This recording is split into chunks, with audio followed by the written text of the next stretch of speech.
तो ये बात जब की है जब मैं और मेरा बीएफ पार्क में मिलने के लिए जाने वाले थे। हम लोग पड़ोसी थे और मेरी एज उस टाइम 15 थी और उसकी 19 थी।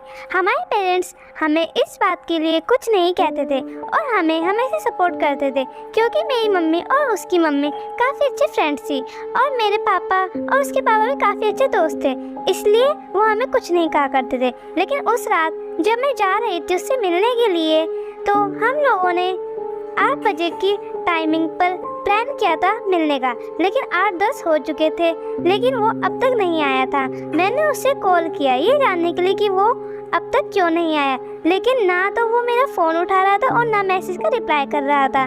तभी मैंने वहाँ पर आस पास में एक पोल देखा जिसकी लाइट बार बार जा आ रही थी। मुझे थोड़ा अजीब लगने लगा, तो मैंने उसे बहुत मैसेज किए कि जल्दी आ जाओ। ये सब देखकर मुझे काफ़ी डर भी लग रहा था। मैं उससे बार बार मैसेज कर रही थी कि वो क्यों नहीं आ रहा। मैं और इंतज़ार नहीं कर सकती थी। उसका मैसेज आया जिसमें लिखा था कि वो थोड़ा सा लेट हो जाएगा। मुझे इस बात पर विश्वास तो नहीं हो रहा था।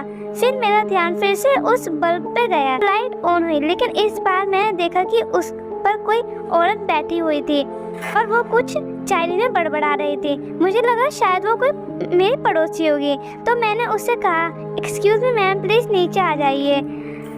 वो कुछ बड़बड़ा रही थी, मेरी कुछ समझ नहीं आ रहा था।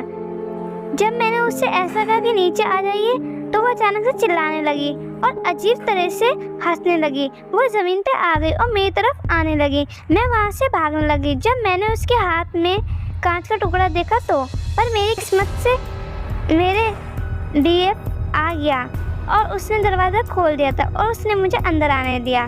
लेकिन वो औरत बाहर विंडो पर अपना सर दे के मार रही थी और फिर से चाइनीज़ में कुछ बड़बड़ाने लगी। मेरी तो कुछ समझ नहीं आया था, लेकिन शायद मेरे बीएफ उसकी बात समझ पाता, क्योंकि उसे चाइनीज़ आती थी। उसने पुलिस को कॉल करके सब कुछ बता दिया।